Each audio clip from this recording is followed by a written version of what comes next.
Welcome everybody to episode 5 of this Let's Play of Legend of Keepers as Lira the Engineer. In our last episode we started by taking on a champion, and we're actually going to start this episode with a champion as well, the last champion of the year, and then our schedule is clear. We can take some R&R. So we have a fair good number of artifacts here, and we've got full life. We have some pretty good monsters, so let's take a look here. We're going to be fighting some champions. There's no disasters, no resting room. Get a lot of gold and a rare monster at the end. Or possibly an artifact. I think it's just rare stuff. So either a rare artifact or like a rare monster. I don't know if there's rare traps. There might be. So let's pick what we want to do here. We could do our fire team again. That worked pretty well. I think we might think about doing that. Take Bell out, and we'll put, I think we'll do this fire team just like we did before. So we want to pick who here wants to go in. So let's drop this guy. Might as well put him in for motivation. So we want Bell in here to give barrier points to the rest of the group. This mechanic character constantly disappoints me. And everyone here is extremely squishy. So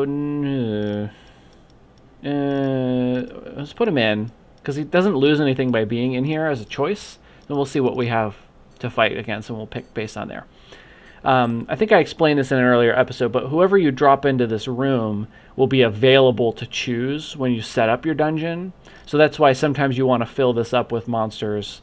Then you can pick, like, you might put like 3 fire and like 3 morale damage characters in here, and then when you get to that room, after seeing what kind of adventurers you're up against, the layout of the dungeon, what traps you're going to use, you might choose to use one group or the other, or mix and match or something like that. So it's an advantage of having more monsters, is that you have more choice.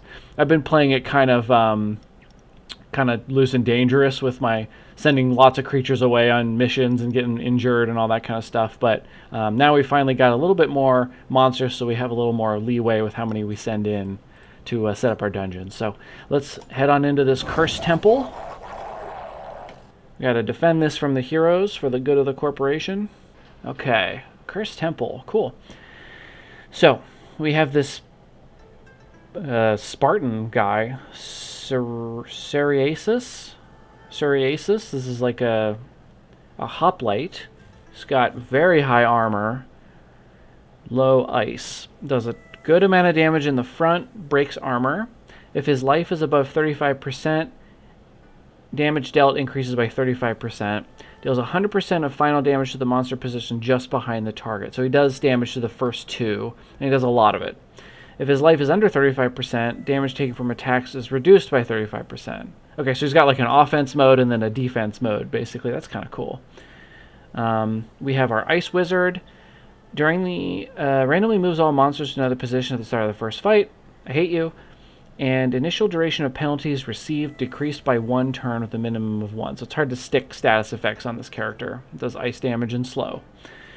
And so these guys don't have much of a chance. I think they're going to die. They may not even get a turn. Certainly not 2, because once they all get hit by this slow, they're not going to get to go again before these heroes. That's almost guaranteed. Actually, this guy's slow as hell, so maybe. And then we have a tracker back here. How's our fire resistance looking? They're all kind of... These two are fairly resistant, so our fire team might have trouble back here. But by then they'll have been hit by a ballista, so... passive speed increased by 20. Yeah, she's very fast. Dodges the effect of the first trap, which is okay, because our gnome technician actually... The main focus of that is to buff the next trap, doesn't just the morale damage. She'll just avoid 10 morale damage, which doesn't matter. Fire damage in the back. So we have physical damage in the front, fire damage in the back. Oh my god. I don't know about this. Fire damage in the back. I don't think we get to use Bell, unless we put Bell here. Bell attacking will basically give 5 health points, essentially, to every monster that's still alive in the dungeon, including Lira. And we just upgraded Bell. Level 3, actually. Broken armor. Could be helpful. Actually, yeah, it will be, because then he'll have broken armor when he gets hit by the ballista. Okay, yeah, I like this. Okay. Gnome Technician. It's cool. Shrine in the background. Spell room. Good old ballista room.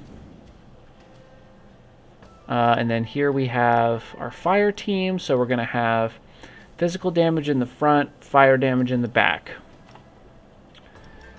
So this guy in the front, Samael in the middle because he'll also take the damage, and then Dyer in the back who takes the least amount of fire damage. This is going to be a good team, I think, for this. Except for the ice, of course, which is going to hurt. All right, we're ready.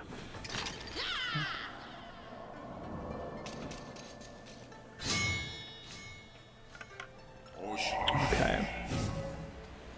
Crap, I forgot about that. Oh my god, people watching are probably screaming at their monitors right now.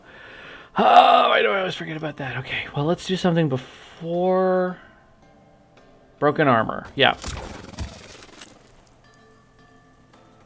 And then... throw a wrench! No!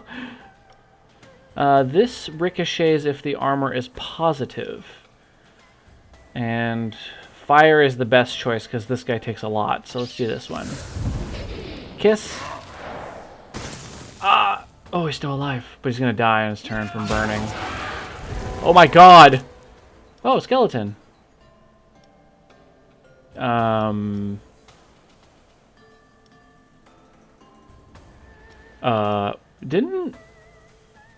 I have a chance to stun? Oh, was it because... was that a level 1 monster that died, and so it spawned a level 1 skeleton? Because the other skeleton had a chance to stun. Interesting. And I think it had more health. Yeah, okay, that's cool. Well, I don't know what to do. I think we'll do the bleeding. And we're screwed. Yep. I don't think we're going to have broken armor by the time we get to that trap, unfortunately. We'll find out here. Okay, it's gone down by 2. Might still have it. Oh no, I think he's gonna lose it. Easy target.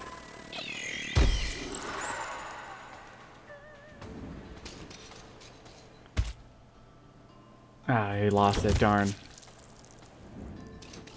His team is suffering though, and it's gonna hurt even more when this guy burns the absolute hell out of this guy in the middle. If he gets a turn. I wish he was faster. Oh, he's got a new attack now because he leveled up. Persecution or spontaneous combustion consumes the stacks of burn applied to all heroes. Oh, to do more damage. Damage dealt increased by 5% per stack of penalty applied to heroes. That's cool. So it's going to do more damage, yeah. I think we just do this one.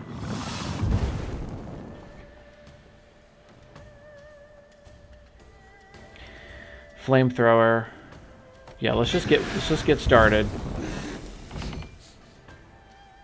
So then this attack should cascade to another random hero if their fire defense is negative, which it is.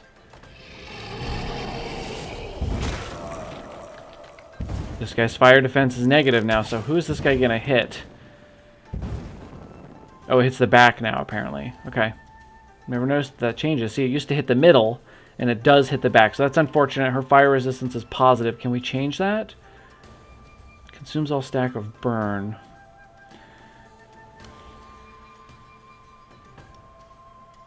Two stacks of the penalty with the most. Okay.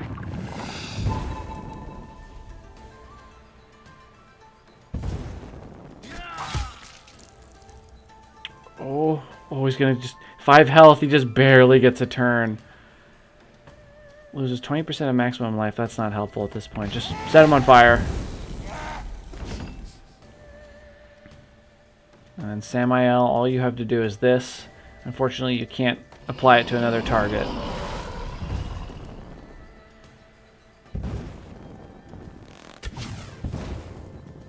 He might get another turn. Oh, good. And keep this resistance, keeping their resistances down because he keeps applying more penalties. Oh, good. Yeah, look at this. Excellent. Oh, that attack is cool as hell. 19 turns of fire resistance. 22. Oh my god. Oh, a skeleton. Ah, fool. Killing my units only makes me stronger. Oh my god, this guy's screwed. Look at this. Can I kill him? I'll increase the bleeding. Might die when he gets to Lira. Or now. Wow, the skeleton is the winner. For your great accomplishments, the board has decided to name you as company CEO. Congratulations. Why, thank you. A much-deserved promotion. That was easy. 38 weeks, 9 dungeons defended, 3,153 gold, 46 employees slaughtered, blood and tears collected 218, and we defeated 27 heroes with damage and none with morale. Pretty cool. Even more power.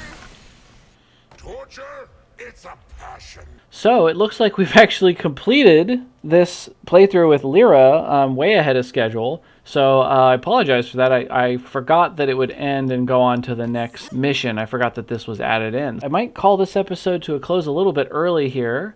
And if you guys want to see more of this, I can play more of Lira, the engineer, or I can show you guys the slaveholder, who is monster focused, or I can show you the enchantress, who is spell focused and sort of elemental focused. So yeah, really, really cool game. Definitely got lots more to play, all these missions to unlock, and the dungeons get bigger, and there's, you know, the heroes can keep getting stronger and stronger. So yeah, thank you everybody for watching. I think I'll just call this series to an end here, and then let me know if you want to see more, if you want to see a particular hero. You know, I record these episodes sort of in batches, like way ahead of time, so I have time to record them and edit them and all that stuff. So if you want to see that, let me know. It might be a little bit before I get to it, but I will get to it. So thank you everybody for watching, and I'll see you in my next series.